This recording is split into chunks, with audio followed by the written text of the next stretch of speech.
Will AI replace your job? Or will it help you do it better than ever before? And how do businesses and professionals stay ahead of the curve? As algorithms become co-workers and automation becomes the norm, success will belong to those who can learn, adapt, and innovate. It's time to separate the hype from reality. Our next session is a panel discussion on AI, jobs, and future skills. May I put your hands together for our moderator, Mr. Hareesh Tibrewala, CEO, Anhad Consultancy Services. A huge round of applause for him. He's part of our digitalization committee and helped us drive this summit. And joining him on the dais are our panelists, Mr. Indraneel Gowde, Chief Business Officer, Shabank. Mr. Indraneel Gowde, please can we have you on the stage? Mr. Ravi Eppaturi, Vice President Technology Strategy, Ashtech Infotech India Private Limited. And Dr. Utpal Chakraborty, Founder and Chief Scientist, GAHNA. A huge round of applause for our panelists, please. Over to you, Mr. Tibrewala.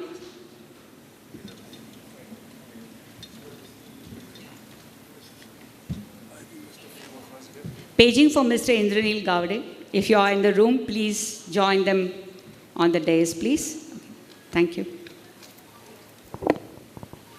So, good morning, everyone, and welcome to this very important session on AI, jobs, and the future of work. Before I address any questions to the panelists, there are a few questions I want to address to the audience and see what is your reaction. Okay. My first question is that, do you believe AI will reduce jobs or create more jobs? All those in favor of AI will reduce jobs, please raise your hand.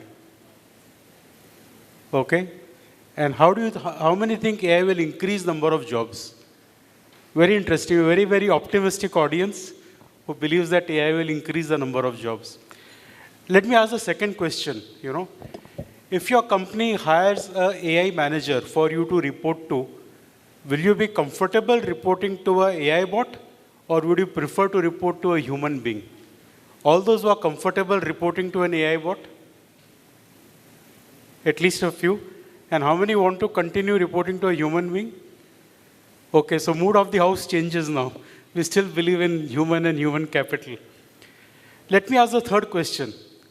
If you had the choice to hire a person whose AI knowledge is very good, but domain knowledge is very weak, vis-a-vis a person whose domain knowledge is very good and AI knowledge is very weak, whom would you hire?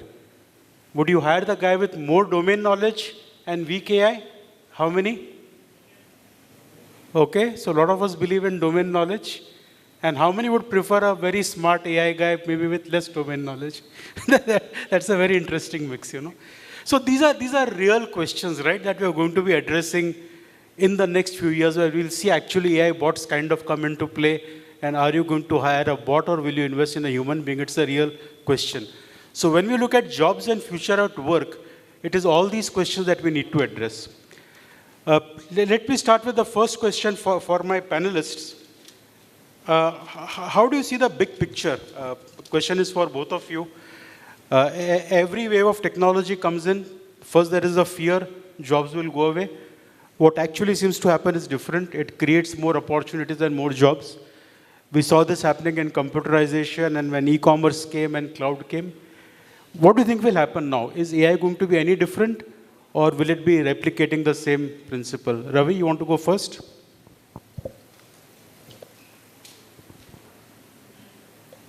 Hello. Thanks, Hareesh. And morning. It's still morning now. Yeah. So, all right, I think, Hareesh, good question. So if you really start looking at the situation, this I don't believe is going to be any different at all. Okay. I guess it is. Welcome, Neil. So fact really is the amount of noise that we're really starting to see that is created by everybody. It is good because it has got the attention. What we are also starting to see is in terms of outcomes. And outcomes on both sides. One is on the personal side. I think each one of us have got enough tools that we are experiencing, and then starting to see the difference in terms of how you have changed, how it is benefiting you. I think that is one key aspect of it. The second aspect of it, when you start looking at it, and I have a little contra view which I want to highlight right up front, is the adoption of AI, not only in government, but also in corporations. I think we need to start looking at it. I think Hareesh sitting right here mentioned that it's really difficult for us to keep pace with what are the new models that keep coming up, right? I mean, all of us are overwhelmed at what is happening. I mean, I am not there, is a feeling that you have. But fact is, one word that all of us really have heard almost all morning from most of the speakers is the word called trust. When we're looking at getting any of AI to be introduced within our own enterprises or in the government, what is that one thing that comes foremost for everybody? The question is in terms of, would you want to compromise on anything on a process? Business processes cannot get compromised. The trust of your stakeholders cannot be compromised. So fact is, we will still have this gap right from the time of one with the pace of technology versus the adoption, because very, very clearly, this is what is going to make a difference. And this is what we are seeing across with anywhere and everywhere. While we have great success stories, like one success story, if you really start looking at, is the drug discovery. All of us went through COVID. We know it would take approximately 12 to 20 years for just getting a drug discovered. But did you realize that all of us realize the whole timeline has been crashed? Why? Because you got better algorithms. There is enough data, there's enough frameworks which was there available to people, which is what we are seeing as a benefit. But now, is it the same thing applicable in our own organizations is a question that all we need to look at, right? While we also heard success stories of some use cases, there are far from few. But is that something, to the point what Hareesh said, would you trust a human or would you trust a bot? Are we there? I think that is still going to take some time. So fact is, we need an ecosystem. I think there's enough that's being talked about. The hype is around the compute, the infrastructure to be in place. And you see there's enough that we are seeing in terms of the price increases today, which is also becoming prohibitive for many companies to start adopting. I think these are realities, right? We can't have companies who are about 500 million suddenly become 500 billion, suddenly becoming $1 trillion. What I'm hearing you say, because the adoption of AI is not going to happen at the same scale we envisage, jobs will probably be protected. That's what I'm hearing you say. Absolutely. So, Dr. Utpal, you have a view on this? Yeah, good morning. So I think I'll take a step back. And I think in the last panel they have discussed about the industrial revolutions.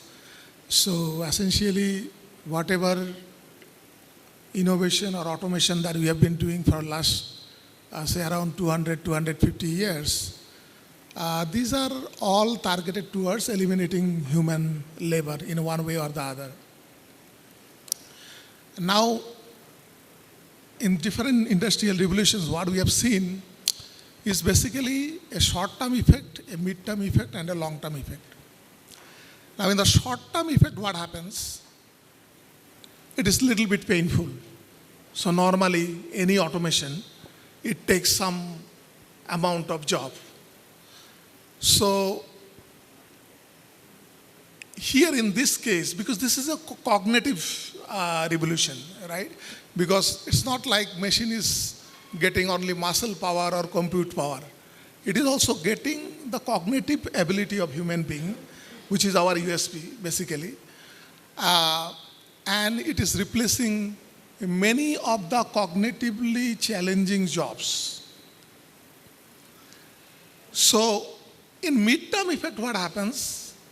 Normally, we see that the demand of those kind of jobs, like for example, now you can see there is a demand of AI engineers, data scientists, data analytics people, and probably prompt engineers. Now a new kind of a job role is coming, which is like skill engineer, okay, which is basically teaching the skill to AI model. and people who build AI agents now. So there will be a demand of that.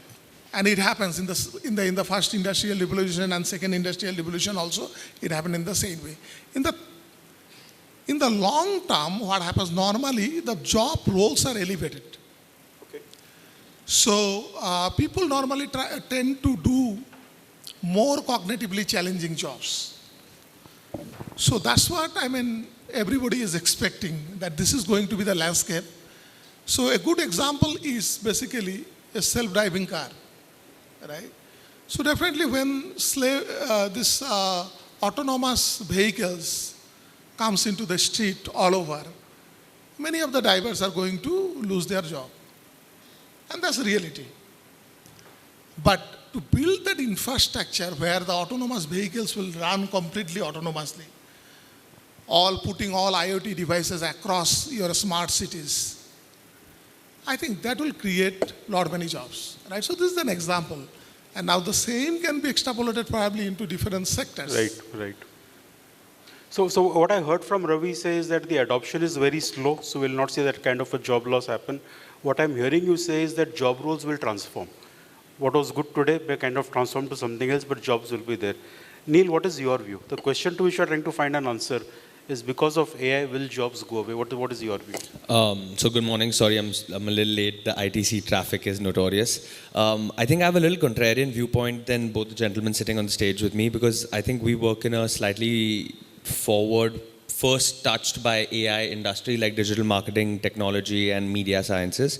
I think that if people are not able to adopt, it's not one LLM or you must know Claude or you must know ChatGPT, but if people are not able to adopt the process of taking information, processing it, putting it through an AI LLM and giving you the fastest, most efficient output quickly, their jobs are gone. Personally, if you were to ask us at an organization like Shebang, we don't represent the critical mass, but we're a decent-sized organization, and I think on a design scale, on an administrative scale, on a first-level coding scale, on a thinking principle scale, on a reporting scale, the job that AI has done has completely replaced human beings. A report which would take 3 people and maybe 3 whole working days, count the salaries and the overheads of that, has now been made into a 15-minute process. And that's 15 minutes the first time. I think the second time, if you're able to set up loops or skills like he was mentioning, that process is even quicker. So I think, we're not of the opinion that AI means less jobs. We are more of the opinion that AI means what each job can do has increased manifold times. So does it still mean less jobs? Yes, if you're not learning, it does mean less jobs. If you do learn AI, I think you're going to be able to find value somewhere in the ecosystem. Okay. All of you come from 3 different industries. Specifically for each one of your industries, I'd like to understand which job roles do you think will get eliminated first, and where would new opportunities get created? Ravi, you want to start? I think a few things was already said by the panel earlier, right? Now, yeah, we need to give our view. We won't accept their view. I'm going to give you a few things here. When you're really looking at from a IT services standpoint, I think it's a fairly large pool of people. I want to kind of address this question in a very different way. I think what is most important for organizations, where we start looking at competencies right now, you need to start breaking that a little. You need to break that down further. We really need to start looking at, in terms of the competency, the role that one has got, what are the tasks that is expected to be performed by that particular role. Now, of that role, if we were to go ahead and start doing a mapping, how much of that particular task can be automated versus where you still need a human. Now, if you start looking at, let me give you an example.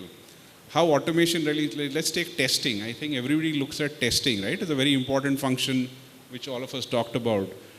So earlier we only had manual testers. So we had an army of testers who would have to get deployed. Why? Because they have to test everything, and they had to do that same thing over and over and over and over again.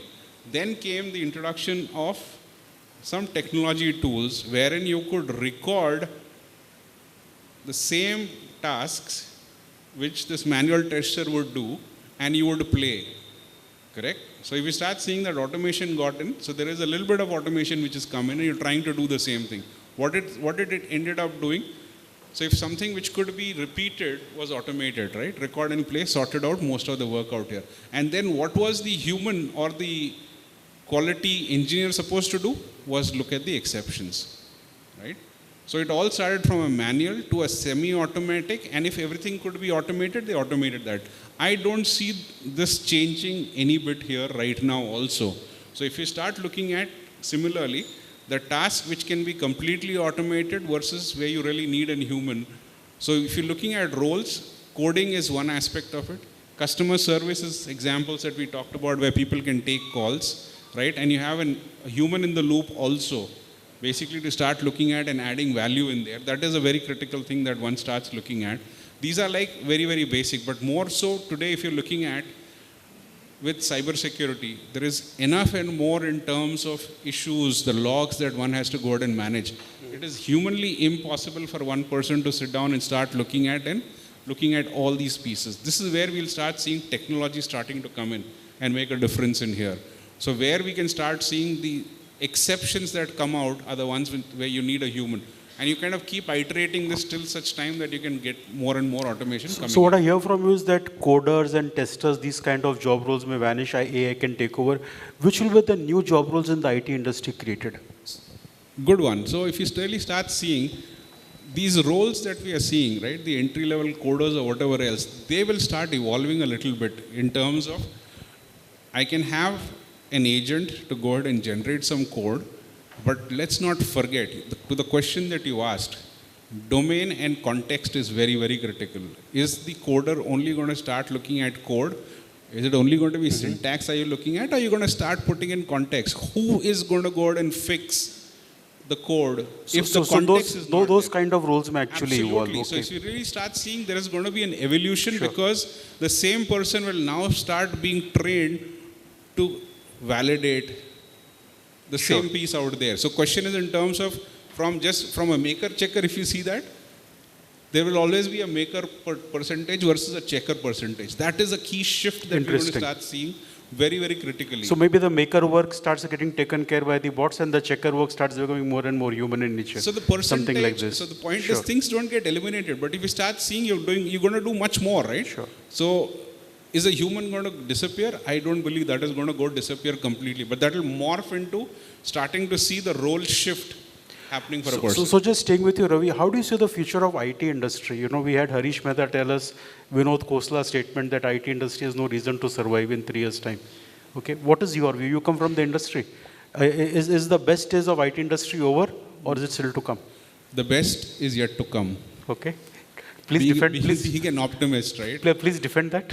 Okay, so if I can say this is all from the public domain.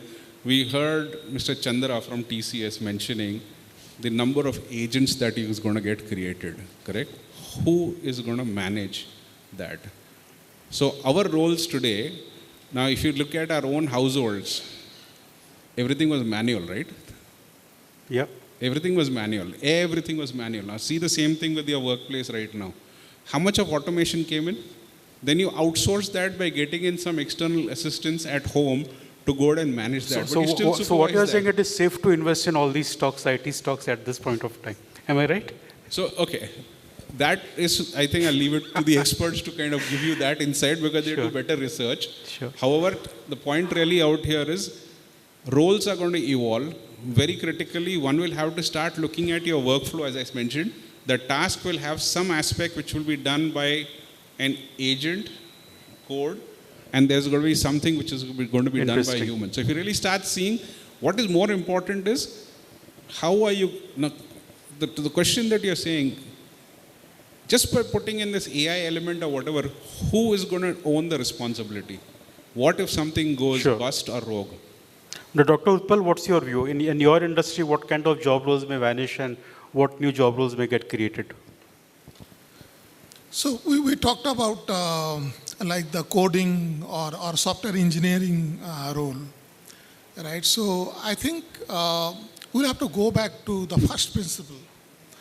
Now we will require more people who has got a good understanding, good knowledge of the science behind everything, okay? The reason being, the coding that AI agents are doing today are called vibe coding, right? So this is basically, these models are been trained with a lot of codes in the GitHub. GitHub is the repository wherein all the codes reside. So these models now knows how to do coding, okay, whether in any language for that matter. It can do Python, it can do JavaScript, it can do any other coding. And as these agents are now working in a coordinated manner, okay, so in an orchestrated manner, and there is also a concept of guardian agent which Gartner has thrown, like one guardian agent will coordinate the job of all other agents. So it's a very sophisticated architecture, wherein one agent can do the coding, other can do the review, another can do bug fixing and all other things. Yep. But the main challenge will come, what is going to be the real architecture of an application? What kind of architecture is required for a particular domain? What are the technology choices? What kind of a security measures that we need to take in that architecture? So those things only a person, human being, who has got a good understanding of the entire application landscape will be able to do that. So what I'm hearing from you is that the human intelligence will still play a very critical role, right? Absolutely. In whatever job function that we are trying to do. Absolutely. Okay. And it'll go a little bit higher up. So now I'll give you another example, probably I'll take another 1 minute. So now, a model is drifting for whatever reason. So suppose if you take the example of banking, so a model which is doing credit risk assessment is drifting for whatever reason.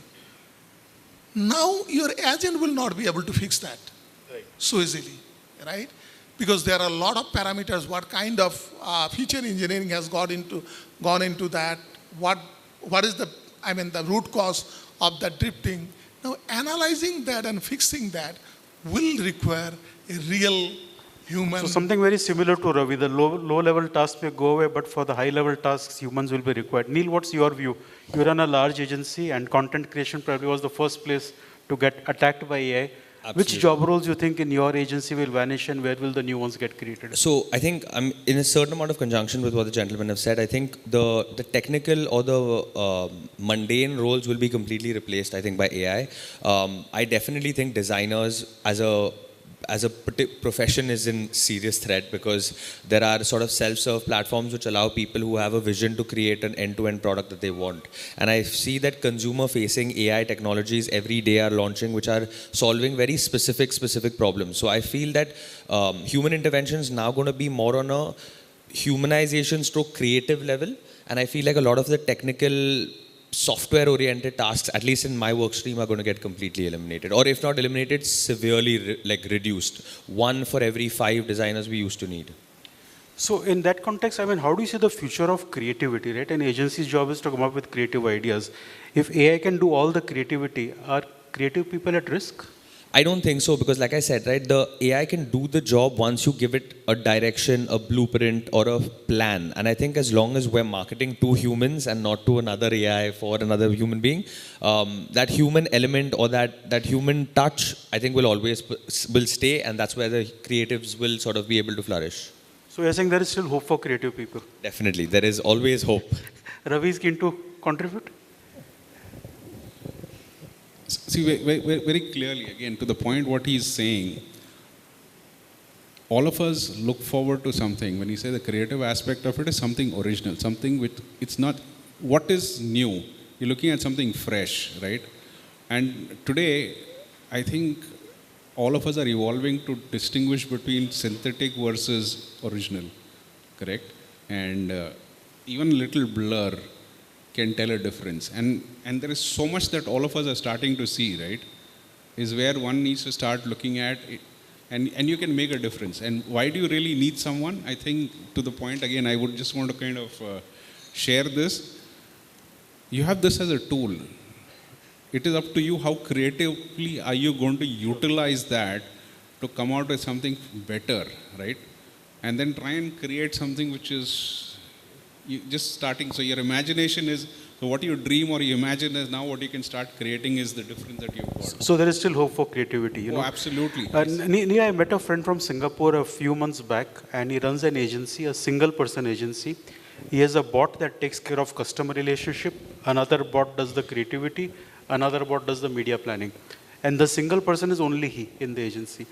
Do you see Shabang going there someday, like a single person agency and bots do everything? I think now we're a little too late to that party for single person agency, and I'll get killed by my entire workforce if I say that. But I do see single people's work streams, outputs, and if I could just put it very bluntly, their revenue to contribution ratios drastically increasing. I think competent people who were maybe sort of bootstrapped by the system or by the people around them that, okay, I need to follow this process and follow 3 days to get what I want. That has changed rapidly, right? Today, someone who has an idea can create a film overnight sitting by themselves at their computer. So I definitely think that today, the output one person can harness just by the mere tools available to you has increased manifold times. So you can stand out also very, very easily in today's sort of cluttered world. Question specifically for Dr. Utpal. You know, you mentioned that you don't see overall job roles go down, some new job roles getting created. But whenever we do a leadership conversation, the discussion seems to be, how can I reduce my workforce by using AI? That seems to be the starting point for every conversation. Why is leadership not focusing on retraining people and trying to get more work done than focusing purely on reducing people? What's your opinion? I mean, that's something in human psychology. I think probably like when we talk about automation, and now actually we are going towards extreme automation. So definitely one of those boardroom discussions are probably how we can utilize AI and cut jobs, yes, save some money or something like that. So, but however, what I see is like going back to the questions, like the concept of one-man enterprise, okay? How a single person can build an enterprise today. The concept is very interesting because I'm not saying it is impossible, because already one person has done that, and that use case is there. Yeah. Okay, and he has been awarded also by Anthropic. Because you have got now plethora of tools, and if you know how to use those tools for your sales, marketing, for customer service, everything, then definitely I think if not one person, but at least you can start a small enterprise. You may not name it as an enterprise, you may name it as a small startup, but that is possible. So we cannot just rule out this concept straight away. Because what we are seeing today is just AI is scratching the surface. The agents are scratching the surface. Now quantum is coming in another 5 years. Okay? Because already, I mean, although we don't have a business use case of quantum computing, but definitely there are quantum computers which are solving scientific and mathematical problems already. Only problem is we are struggling with the number of qubits. Mm-hmm. Okay, so once we get enough number of qubits coming into a quantum computer, the AI and quantum together, it's going to bring a different world altogether. Okay. Because quantum is going to bring a speed which is a million times faster than even a supercomputer can do. Sure, sure. The parallelism. Sure. Right? AI today, if you look at, it is still not real time. It is not real time. But there are many, many problems in this, whether you talk about business or in the world, which requires a real-time analysis. And that will only be possible when quantum kind of comes in. Quantum and sure. AI converges. Sure, sure. Ravi, this question is for you. I mean, what does AI for Viksit Bharat really mean? And the question is coming from the place that we have written a book called Empowering Billion Indians, right? In India, we always believed about the demographic dividend. We have so many people will become the workforce for the world. If AI comes in, does that kind of impact that vision? Does that kind of impact the vision for Viksit Bharat? And besides job roles, what does Viksit Bharat, what does AI for Viksit Bharat mean? What do we need to do to get there? Okay, Hareesh, if you really start looking at, we are in a beautiful space as a country. Firstly, if you're looking at it, that all of us have embraced technology like UPI so easily, number one. So if you really start looking at, there's a whole backbone for doing something at population scale. There's enough and more applications likewise, right? AI being used for your Digi-Yatra where you do facial recognition. Already there, being adopted by people out there. I'll just share a very interesting example. All of you would have gone ahead during COVID, got those certificates of yours on your phones, right? And if you all remember, all of us were expected to go have our mobile phone location on whenever we would travel, right? To go ahead and detect where you are. Do you have your certificate? They would, and depending on the density, would tell how many people are there. Now you start seeing the impact of Viksit Bharat. The topic that we have for the panel is in terms of jobs and skills put together. 30% of the GDP comes from MSMEs, who are really looking for people with skills who can help them with technology right now. Getting people is the first and the most difficult aspect for anybody and everybody. Everybody is aspiring to use AI. So there's a little project which is being done, which is called the Blue Dot Project. What it has gone ahead and done is something very interesting. This is from the 8 steps. I'm just going to borrow what they have done. So this is just for the benefit of everybody in here. What have we done so far, folks? We have been looking for jobs. What if the job is going to start looking for you? Interesting. How is this going to go ahead and happen? So the first thing is you go down to the MSMEs who basically map what kind of people are they looking for. Posted out there. The next step which was done is within a particular area. So they did this in Karwar, I think this is in Karnataka. This is a government project you're talking about? This is the 8 step, the philanthropic stuff with Nandan Nelikini and Shankar, right? They're doing out there. The next thing, they went to all the ITI institutes around and spoke to all the kids there and said, why don't you go ahead and put your profile in your own local language? So they took consent for people to go ahead and put their profile and say, are they willing to be mapped out there? Very simple. This is the second step, which is basically done. And because of this network that was basically created, right, you got a quick mapping. So what has happened? MSMEs now could find local talent right in there. Now, otherwise, what would be the case? These children would have gone ahead and studied, finished their examination, posted a profile, waiting for somebody to find them. Now here you have enough and more of these things, enough and more jobs getting fulfilled. What has it done? It has met the thing. Now the same thing is being spread out. So the moment you have a blue dot on your phone, you start seeing how technology is doing. So when you're looking at Viksit Bharat as an enabler, if we can start going ahead and getting people across any skill, if it is available right there, pan-India, can you just see the multiplier effect out there? Very, very simple out there. So this is one of the aspects that we have in here, right? Now the second thing, we are the third country with the maximum number of startups. All of you agree? Very interesting. I mean, I did some research before coming in here. Like Hareesh Bhai is also saying that the number we exchanged was 2.4 lakhs, right? Now, do you all know that we happen to be the only country where we have got almost 227 odd sectors where we have a startup, which is very difficult to find anywhere else in the world. Correct? And when you're looking at sectors, now Hareesh, if you remember, long time back, we talked about, I mentioned about 90 space startups. Yeah. This is almost a year and a half back, right? How many do you think we have right now? 250. And by the way, you would have all heard about Skyroot.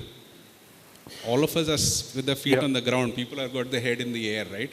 Right in space. Now I'm just going to share a few other tidbits or a few other sectors also. Oil and gas, energy is something all of us need. We are going to be running out of time, I'll so finish if you can go I'm just going to share a few quick ones here. The other aspect of it, energy, again, there's enough startups which is coming out here. Now, there's enough in terms of compute, GPUs being available. from a government standpoint. There is Future Skills portal which is available. Swayam is what Hareesh bhai also mentioned. If you have not done this, please go and take a look at courses. This is at par at any of the Ivy colleges. This is done by IIT professors. So if you want to go ahead and improve your skills and enhance your skills, you got things basically left out there for one, right? Learning, there's enough and more material. But I want to share something very important. We can become Viksit, but interestingly, only out of 250 odd million, right, students that we have got, only 20% would have got some AI skills. So what I'm hearing from you is that skilling, entrepreneurship are going to be some of the growth drivers for Viksit Bharat. So the enablers there's some question I want to ask Neil also. I just want to quickly finish on something very important. But what is holding us back? What is holding us back? For a Viksit Bharat, if you start seeing the number of patents that are being filed in our country, right? If there are 1.6 million being filed by China, we are in the range of almost about, I think we are the fifth. Our number is pretty low, right? About 86,000. And out of that, only 0.37% of that, or 0.37% or less is the number. I can tell you the number is basically is where we have got patents granted. So we have only got 1,200 patents which are granted. Can you start seeing if everybody starts looking at innovation? One innovation, I started off by saying UPI, which has transformed the country.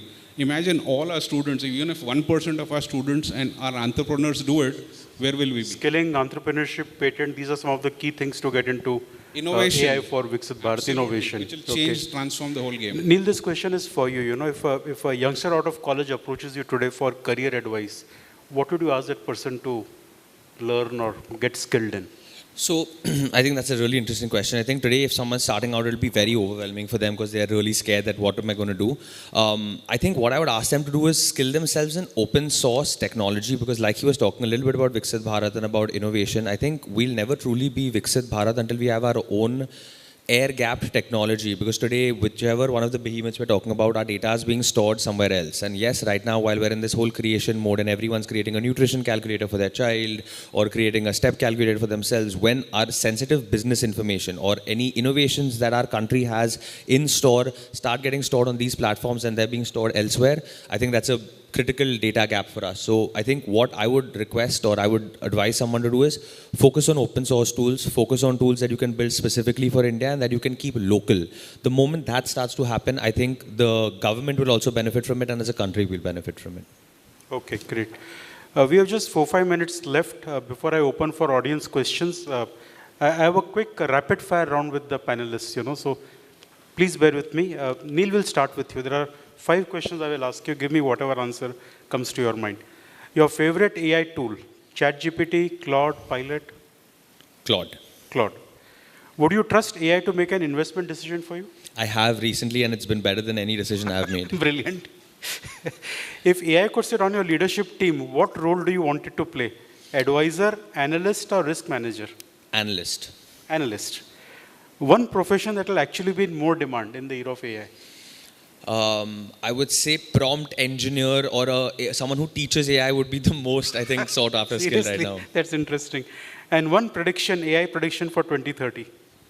For 2030, it changes every 3 months. I think it's going to be able to create agents that actually do what you ask them to do on a regular basis without making mistakes every few days. Okay, great. Ravi, your turn. Which one company stock you would buy? Anthropic, OpenAI, Google DeepMind? Anthropic. AI regulation by government, is it necessary or an innovation killer? It's an enabler. It is necessary. Enabler. Future of Indian software industry, bright or bleak? Very bright. Very bright. The next AI breakthrough will come from a startup or a big tech? It will come from one of the tier 3 or tier 4 places, not from the metros. Okay. And your one AI prediction for 2030? I'll tell you, most of us would have gone to that age where we all know how to use AI well. Okay. The question is, how are we going to hand over the torch, right? Okay. To make sure that we have a lot more of other aspects of life which is taken care of. It's just not about AI. So beyond AI. It is much beyond AI. Dr. Utpal, your turn. What will matter more in the era of AI? Data, algorithm, or talent? Data. Talent? Data. Okay, okay. Creativity in the age of AI, will it be at a premium or a discount? So I think the definition of creativity itself is changing. Okay. So the definition will change by the time we get there. Definition will change, yeah. Okay. Would you allow AI to negotiate your business contracts? Yes or no? Not sure? No.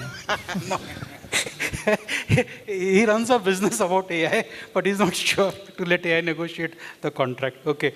Who will win the AI race? US, China, or India? I think looking at the current context, China. China, okay. And your prediction for 2030? Yeah, so AI and quantum is going to converge definitely because, I mean, that's a different world that we are So going AI to and quantum is going to be the big Yes, thing. Good. yes, absolutely. Thank you to the panelists, and we'll take a few questions. Yes, sir, you want to go ahead?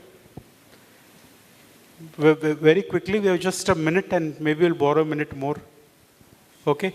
The guy who gets the mic asks the question. Go ahead. Hi, my name is Chakraborty. I work in Softco Solutions. I am an intelligent operating systems developer. I actually have questions for all the panelists members, by the way. One question. Yeah, but my question is to Mr. Indraneel. You said creativity, and I'm paraphrasing here, you said creativity is alive as long as we do not market to AI. There have been like a scary rise of personal assistants, Google doing their own AI search, which directly gives you answers. You don't need to click on links. Do you not think that companies should already start marketing towards AI optimized searches instead of directly to humans? And if so, is creativity dead? I think maybe I misspoke earlier when I said when we're not making creative campaigns for an AI, by that I meant the consumer is actually always going to be a human being. To your point, I think it's absolutely essential, and we focus on that tremendously with AEO and GEO, wherein we are making sure that most of our answers or most of the content on all of our clients' information is robot.txt discoverable so that it's crawlable in all the LLMs. The way human beings are searching has definitely changed, and people aren't going to Google. They are getting their long tail searches in their LLM. But again, I have to adapt to what kind of permutation combination of words that human beings are using. If I try to make it AI optimized, I think I will lose. That's what I was trying to say. Okay, thanks. Next question, please. Let's give other chances. Hi. So my name is Amrut Bhatt. I run a brand called you got the mic Bechomax. this time? Okay. Hi. Yes, finally. Yes. Go ahead. So my name is Amrut Bhatt. I run a brand called Bechomax, and we help sales and leadership teams to do better with AI. And I coach people on specifically sales guys and leadership on AI. What we generally see nowadays is that people are aware that AI is necessary, but there is a major gap in adoption where people know that it's necessary to adapt. We still see that there is huge resistance towards day-to-day implementation. And the question is for the panel, why do you think people still are resisting implementing AI? Can you address it to one person, please? Anyone in the panel. Okay, anyone, who would like please. to answer? Yeah. Dr. Utpal. Yeah, so I think the slow adoption is because most of the models that we have seen, if I talk about generative AI, these are general purpose model and publicly hosted. So enterprises normally don't want to use them for building any serious application. Of course, they are using it as a co-pilot, okay? But now, it is. I mean, with the sovereign AI initiatives coming in India and in other countries as well.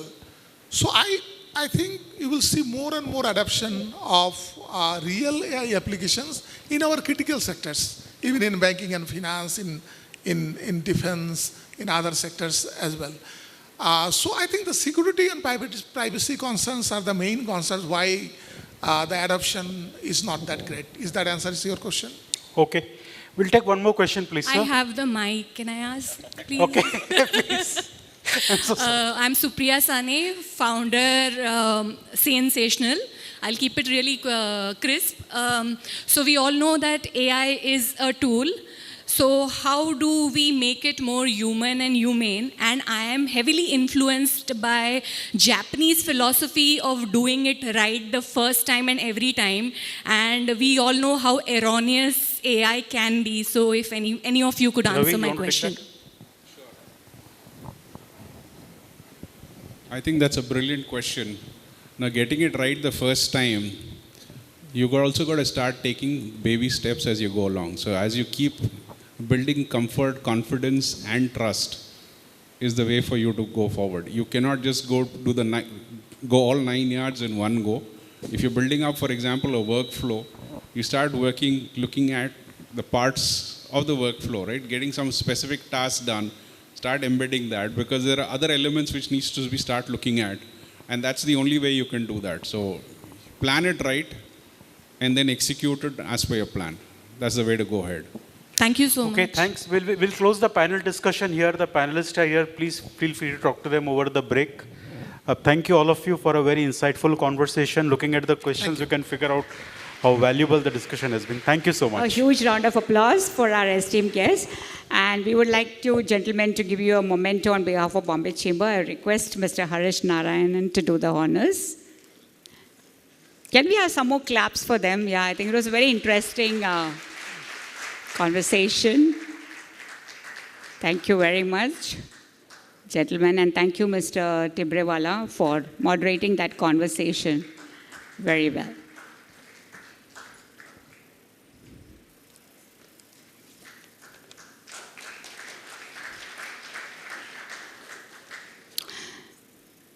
We'll have a group photograph after that. Can we come ahead for a group photograph?